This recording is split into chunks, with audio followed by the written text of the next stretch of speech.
আউযুবিল্লাহি মিনাশ শাইতানির রাজিম। বিসমিল্লাহির রহমানির রহিম। আসসালামু আলাইকুম ওয়া রাহমাতুল্লাহি ওয়া বারাকাতুহু। প্রিয় ভিউয়ার্স, আমি ডাক্তার এয়ার খান। আজ ফুসফুস ক্যান্সার চিকিৎসায় হোমিওপ্যাথি এ বিষয় নিয়ে আলোচনা করব ইনশাআল্লাহ। মানব দেহকে মহান আল্লাহ তাআলা অত্যন্ত সুন্দর আকৃতিতে সৃষ্টি করেছেন। মানুষের শরীরে যেখানে যে অঙ্গ প্রত্যঙ্গ সেট করলে মানুষ সঠিকভাবে সুনিপুণভাবে তার দৈনন্দিন কাজ পরিচালনা করতে পারবে, মহান আল্লাহ তাআলা আমাদের দেহে অঙ্গ প্রত্যঙ্গগুলোকে ঠিক তেমনিভাবেই সেট করে দিয়েছেন। আসুন আমরা মানব দেহের ফুসফুস সম্পর্কে জেনে নেই। ফুসফুস একটি গুরুত্বপূর্ণ অঙ্গ। ফুসফুসদ্বয় থোরাসিক ক্যাভিটির মধ্যে মেডিয়েস্টানামের উভয়ের পাশে অবস্থিত। ফুসফুসদ্বয় কোন আকৃতির স্পঞ্জের ন্যায় অঙ্গ। বাম ফুসফুসটি 2 লোব বিশিষ্ট এবং ডান ফুসফুসটি আকারে বড় 3 লোব বিশিষ্ট। একজন পূর্ণবয়স্ক সুস্থ স্বাভাবিক ব্যক্তির 2টি ফুসফুসের ওজন একত্রে 1.3 কিলোগ্রাম প্রায়। ফুসফুসের প্রধান কাজ হলো শ্বাস প্রশ্বাসের মাধ্যমে বায়ু থেকে অক্সিজেন রক্ত প্রবাহে নেওয়া এবং রক্ত প্রবাহ থেকে কার্বন ডাই অক্সাইড বাহিরে বের করে দেওয়া। ফুসফুসে অসংখ্য বায়ুথলি, রক্তনালী ও সূক্ষ্ম সূক্ষ্ম শ্বাসনালী থাকে। বায়ুথলিগুলোকে অ্যালভিওলা বলে। বায়ুথলিগুলো ক্ষুদ্র ক্ষুদ্র অনুক্লোম শাখা প্রান্তে মৌচাকের মতো অবস্থিত। বায়ুথলিগুলো পাতলা আবরণ দিয়ে আবৃত, কৈশিক নালিকা দিয়ে পরিবেষ্টিত। শ্বাস প্রশ্বাসের সময় এগুলো আপনা আপনি সংকুচিত ও প্রসারিত হয়। মানব শরীর বা দেহ কোটি কোটি কোষ দ্বারা গঠিত। কোষগুলো এত ছোট যে আমরা কেবলমাত্র একটি মাইক্রোস্কোপের সাহায্যে দেখতে পারি। এই কোষগুলো দেহের টিস্যু ও অঙ্গগুলো তৈরি করতে একত্রিত হয়। কোষগুলো খুবই অনুরূপ, কিন্তু শরীরের অঙ্গগুলো ভিন্নতার কারণে কোষের গঠন পরিবর্তন হয়। উদাহরণস্বরূপ, মানবদেহের স্নায়ু ও পেশির কাজ ভিন্ন এবং তাদের গঠনেরও ভিন্নতা আছে। সাধারণত কোষগুলো বৃদ্ধি পায় এবং কোষ বিভাজন নামক একটি প্রক্রিয়ার মাধ্যমে শরীরের প্রয়োজন অনুসারে পূরণ হয় এবং ক্ষতিগ্রস্ত হয়। তখন তারা মারা যায় এবং নতুন কোষ তাদের জায়গা দখল করে নেয়। কখনো এই সুশৃঙ্খল প্রক্রিয়াটি ভেঙে যায় এবং সেখানেই শরীরের কিছু কোষ অনিয়মতান্ত্রিকভাবে বৃদ্ধি পায় এবং শরীরের অন্যান্য অংশে ছড়িয়ে পড়ে। এমতো অবস্থাকেই ক্যান্সার বলা হয়। ক্যান্সার একটি অত্যন্ত জটিল রোগ। প্রায় 200 প্রকারেরও বেশি ক্যান্সার আছে। আর ফুসফুস বা শ্বাসতন্ত্রী একটি রোগ হচ্ছে ফুসফুস ক্যান্সার। প্রিয় ভিউয়ার্স, আসুন এবার আমরা ফুসফুস ক্যান্সার সম্পর্কে জেনে নেই। ফুসফুসের টিস্যুগুলোতে অনিয়ন্ত্রিতভাবে কোষ বৃদ্ধি পাওয়াকে ফুসফুস ক্যান্সার বলে। ফুসফুসের এপিথেলিয়াম কোষগুলোতে ক্যান্সার প্রকাশ পায়। সারা বিশ্বে সম্প্রতি এক জরিপে জানা গেছে 202 মিলিয়ন মানুষের ফুসফুস ক্যান্সার হয়েছে এবং 1.8 মিলিয়নের মৃত্যু হয়েছে। এদের গড় বয়স 71 বছর। সাধারণত বেশিরভাগ দেশের আক্রান্ত ব্যক্তিদের 5 বছরের বেশি বেঁচে থাকার হার প্রায় 10 থেকে 20%। ফুসফুস ক্যান্সার সাধারণত বয়স্ক ব্যক্তিদের মধ্যে বেশি পরিলক্ষিত হয়। এটি 40 বছরের কম বয়সী লোকদের মধ্যে দেখতে পাওয়া যায় না প্রায়। ফুসফুস ক্যান্সারের কারণে প্রতি বছর বিশ্বে প্রায় 18 লক্ষ লোক মারা যায়।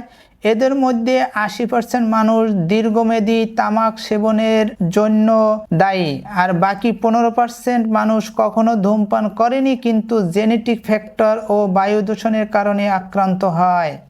বাংলাদেশের নারী পুরুষ নির্বিশেষে যারা ক্যান্সারে আক্রান্ত হচ্ছেন তাদের মধ্যে ঢাকা বিভাগের বাসিন্দারাই সবচেয়ে বেশি। এর মধ্যে ফুসফুসের ক্যান্সারের মানুষ বেশি আক্রান্ত হয়।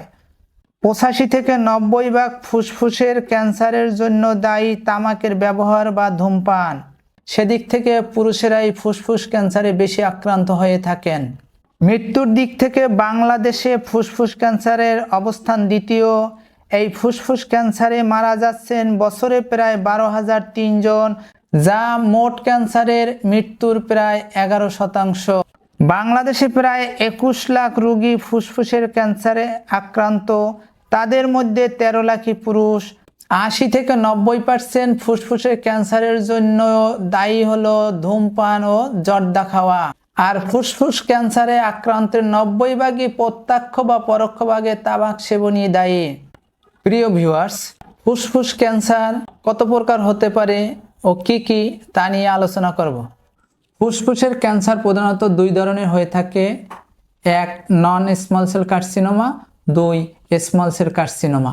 নন স্মল সেল লাং ক্যান্সার ফুসফুস ক্যান্সারের সবচেয়ে সাধারণ ধরন। এটি বৃদ্ধি ও ছড়ায় খুব আস্তে আস্তে স্মল সেল লাং ক্যান্সারের তুলনায়। এই non small cell lung carcinoma তিন ধরনের হয়ে থাকে, যেমন adenocarcinoma, squamous cell carcinoma, large cell carcinoma. Adenocarcinoma ফুসফুস ক্যান্সারের সবচেয়ে সাধারণ রূপ হলো এডিনোকার্সিনোমা। এটি সাধারণত ফুসফুসের বাইরের অংশে অবস্থিত গ্রন্থিগুলোর কোষগুলোতে থাকে এবং শ্লেষ্মা সৃষ্টি করে। এটি প্রায় মহিলা, অদম্পয়ী এবং ৪৫ বছরের কম বয়সীদের মধ্যে দেখা যায়।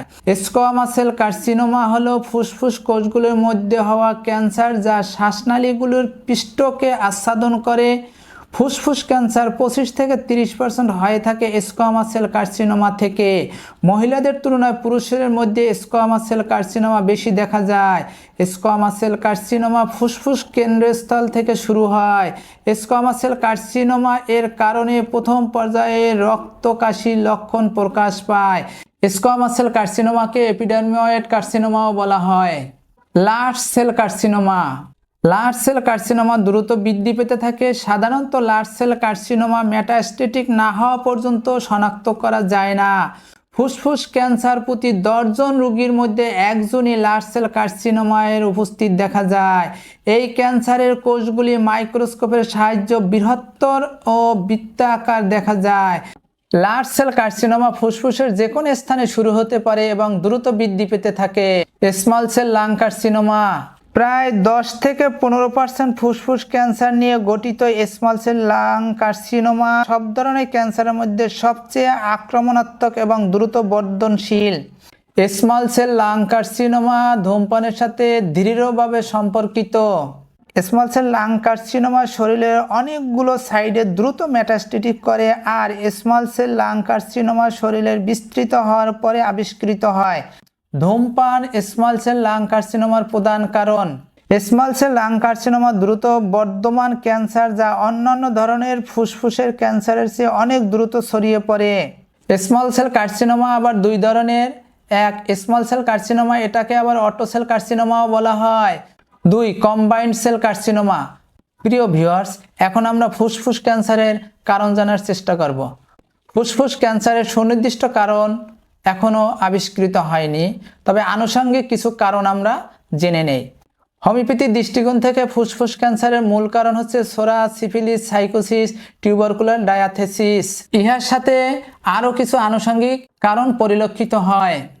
ধূমপান ও তামাক সেবন, পেশাগত কারণ যেমন কয়লা খনিতে কাজ করা, কনস্ট্রাকশনের কাজ করা, মেকানিক্যাল বা রাবার কারখানায় কাজ করা, এক্স-রে রেডিয়েশনের বা এক্স-রে রুমে কাজ করা, তুলা ফ্যাক্টরি, লেদার ফ্যাক্টরি অথবা পশু পাখির খামারে কাজ করা ব্যক্তিদের মধ্যে এই ফুসফুস ক্যান্সার হওয়ার প্রবণতা বেশি দেখা যায়। পরিবেশগত কারণ, যেখানে ইটভাটার কাজ চলে, কালো ধোঁয়া অথবা বড় ইন্ডাস্ট্রি, মিল কারখানা আছে, সেখান থেকে যে দূষিত গ্যাসগুলো বের হয় এর মাধ্যমে ফুসফুস ক্যান্সার হতে পারে। ইহা ছাড়াও অনেক কারণ আছে, যেমন জেনেটিক কারণ, যেটাকে আমরা বংশগত কারণ বলি। কারো বংশ যদি ক্যান্সার থাকে তাহলে তার ক্যান্সার হওয়ার সম্ভাবনা থাকে। বিশেষ করে দাদা, নানা অর্থাৎ মাতৃকুল এবং পিতৃকুল যে কারো ক্যান্সার থাকলে পরবর্তী প্রজন্মের ক্যান্সার হওয়ার সম্ভাবনা থাকে।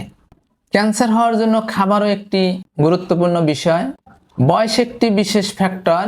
50 থেকে 75 বছর বয়সীদের মধ্যে এই ফুসফুস ক্যান্সার হওয়ার প্রবণতা বেশি দেখা যায়। প্রিয় ভিউয়ার্স, আমরা এখন ফুসফুস ক্যান্সারের লক্ষণ জানার চেষ্টা করব।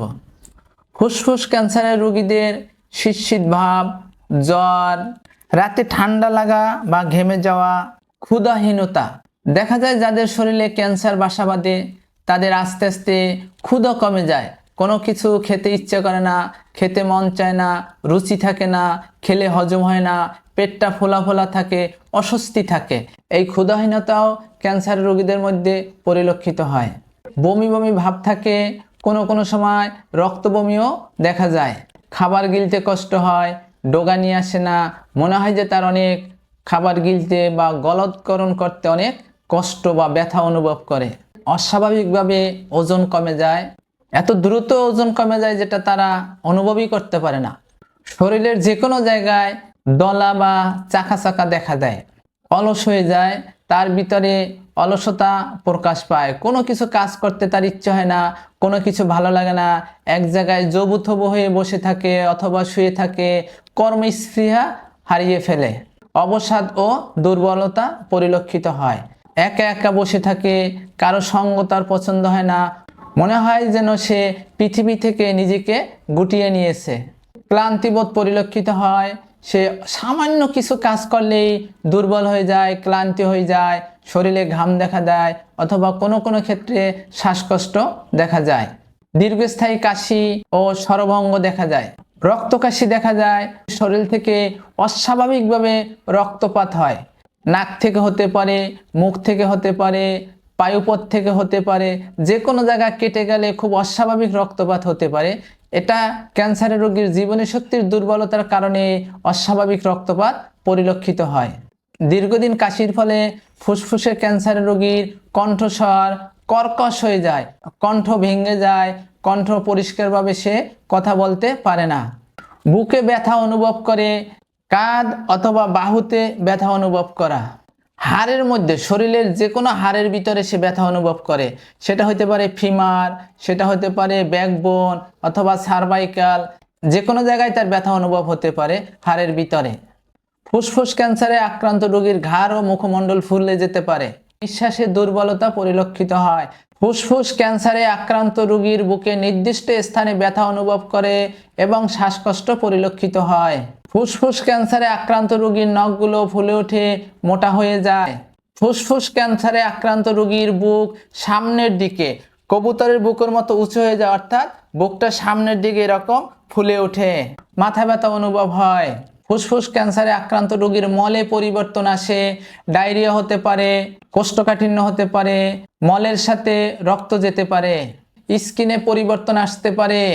ফুসফুস ক্যান্সারে আক্রান্ত রোগীর মানসিক অস্থিরতা প্রকাশ পায়, অ্যানিমিয়া দেখা দিতে পারে, লিম্ফ নোড ফুলে যেতে পারে। এতক্ষণ যে আমরা লক্ষণগুলো নিয়ে আলোচনা করলাম, এই লক্ষণগুলোই ফুসফুস ক্যান্সারের রোগীদের মধ্যে পরিলক্ষিত হয়। প্রিয় ভিউয়ার্স, এখন আমরা জানবো একজন রোগীর ফুসফুস ক্যান্সার হলে কি কি পরীক্ষা নিরীক্ষার মাধ্যমে সুনিশ্চিত করে বলা যায় যে তিনি ফুসফুস ক্যান্সারে আক্রান্ত। ফুসফুস ক্যান্সার রোগীর যে সকল টেস্ট করাতে হবে তার মধ্যে উল্লেখযোগ্য হচ্ছে blood CBC, chest X-ray, CT scan of chest, পেট CT scan, bronchoscopy and biopsy, sputum cytological test, FNAC, MRI of chest ইত্যাদি পরীক্ষা নিরীক্ষার মাধ্যমে আমরা ফুসফুস ক্যান্সারের রোগী শনাক্ত করতে পারি। প্রিয় ভিউয়ার্স, হোমিওপ্যাথিতে ফুসফুস ক্যান্সার চিকিৎসা এ বিষয়ে আমাদের প্রথমতেই জানতে হবে যে চিকিৎসা বিজ্ঞানের কোনো শাখাই স্বয়ং সম্পূর্ণ নয়। চিকিৎসা বিজ্ঞানের বিভিন্ন শাখা রয়েছে, হোমিওপ্যাথি ইহার মধ্যে অন্যতম। হোমিওপ্যাথি চিকিৎসা বিজ্ঞান লক্ষণ সাদৃশ চিকিৎসা বিজ্ঞান। এই চিকিৎসা বিজ্ঞানের মাধ্যমে totality of symptom, characteristic symptom, ডিজিজের সাইন সিমটম বিষয়গুলো খেয়াল করে প্রেসক্রিপশন করা হয়। এই প্রেসক্রিপশনের উপরই রোগের আরোগ্যতা নির্ভর করে। যে চিকিৎসকের প্রেসক্রিপশন যত সুনিপুণ হবে, যত বেশি লক্ষণ সাদৃশ হবে, ওই রোগী তত দ্রুত আরোগ্য হবে।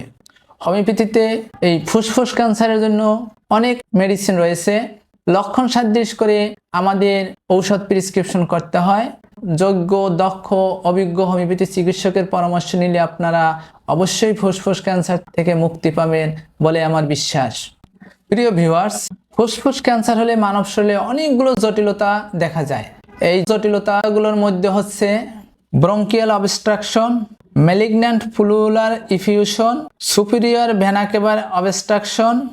ফুসফুস ক্যান্সার চেস্ট ওয়ালও ছড়িয়ে যেতে পারে। ফুসফুস ক্যান্সার মেটাস্টেটিক হলে liver, brain, kidney, adrenal gland আক্রান্ত হতে পারে। ফুসফুস ক্যান্সারের রোগীর স্কিনে বিভিন্ন জটিলতা দেখা দিতে পারে।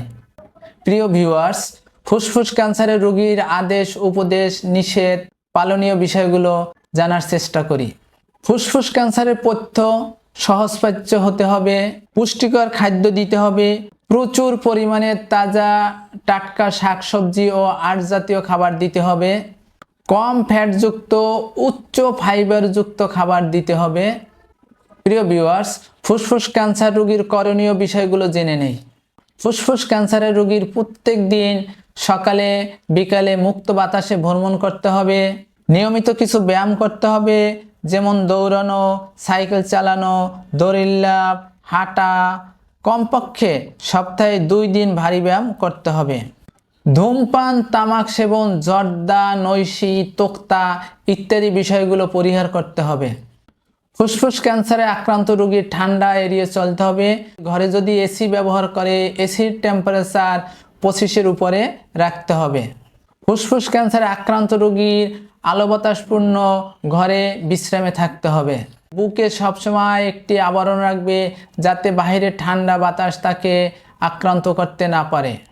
ফুসফুস ক্যান্সারে আক্রান্ত রোগী বাইরে বের হওয়ার সময় সানস্ক্রিন ক্রিম মেখে বের হবে।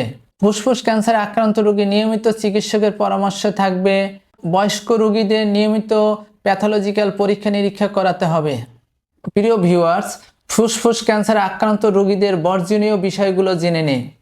ফুসফুস ক্যান্সারে আক্রান্ত রোগী ধূমপান, মদ্যপান, পান, সুপারি, জর্দা, তোক্তা, নৈশি, স্যাঁতস্যাঁতে স্থানে বসবাস পরিহার করবে। টক, তেঁতুল, চর্বি জাতীয় খাবার বর্জন করবে। অনিয়ম, অনিদ্রা, রাত্রি জাগরণ, কঠোর পরিশ্রম পরিহার করতে হবে। প্রিয় ভিউয়ার্স, এখন আমরা ফুসফুস ক্যান্সার প্রতিরোধে আমাদের করণীয় কি সে বিষয়ে জেনে নেই। শরীরে প্রতিরোধ ব্যবস্থাই ক্যান্সার কোষ বৃদ্ধিতে প্রতিরোধ করতে সক্ষম। একজন মানুষের শরীরে ক্যান্সার কোষ বৃদ্ধি পাওয়ার পিছনে যে সকল কারণ দায়ী, তার মধ্যে অন্যতম হচ্ছে পুষ্টি ব্যবস্থা, বংশগত প্রভাব, পরিবেশ, খাবার দাবার ও জীবনযাত্রার প্রভাবে ক্যান্সার কোষের দ্রুত বৃদ্ধি ঘটতে পারে। ধূমপান হচ্ছে ফুসফুস ক্যান্সারের প্রধান ও মূল কারণ। ধূমপান বর্জন করেই ফুসফুস ক্যান্সারের ঝুঁকি প্রায় অনেকাংশে প্রতিরোধ করা যায়।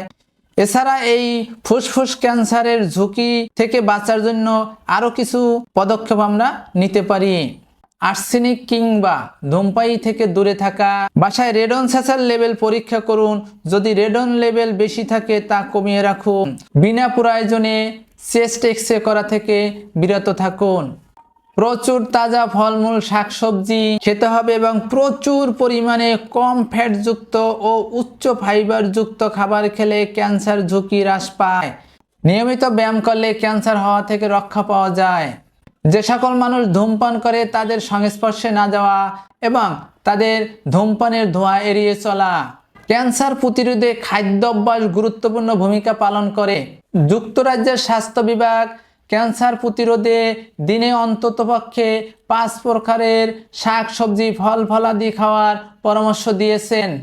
ভিটামিন সি জাতীয় খাবার ফুসফুস ক্যান্সার প্রতিরোধে বিশ্বব্যাপী স্বীকৃত। প্রিয় ভিউয়ার্স, ফুসফুস ক্যান্সার নয়, শরীরে যে অঙ্গে যে নামেরই ক্যান্সার হোক না কেন, সে অবস্থায় মানসিক স্বাস্থ্যের উন্নতি করতে পারলে ক্যান্সার প্রতিরোধ করা সম্ভব। ক্যান্সার একটি মারাত্মক রোগ। ক্যান্সার একটি আতঙ্কের নাম। কারো ক্যান্সার হলে রোগীকে বলা যাবে না। আমাদের সমাজে এরকম অনেক কথা প্রচলন আছে। আবার অনেক মনীষী, চিকিৎসা বিজ্ঞানী বলেছেন যে না, রোগীর যে রোগ হয়েছে রোগী সেটা জানা গুরুত্বপূর্ণ আছে। রোগীর আত্মীয় স্বজনেরও জানতে হবে, রোগীকেও জানতে হবে। আমি বিশেষ করে বলি যে রোগীকে অবশ্যই জানতে হবে, কেননা রোগীর অনেকগুলো সতর্কতা আছে। ক্যান্সার হলে তাকে ধূমপান করা যাবে না, মদ্যপান করা যাবে না, বিভিন্ন ধরনের অনিয়ম করা যাবে না। রোগী যদি এটা না জানে সে তো এগুলোর উপর আসক্ত থেকে যাবে।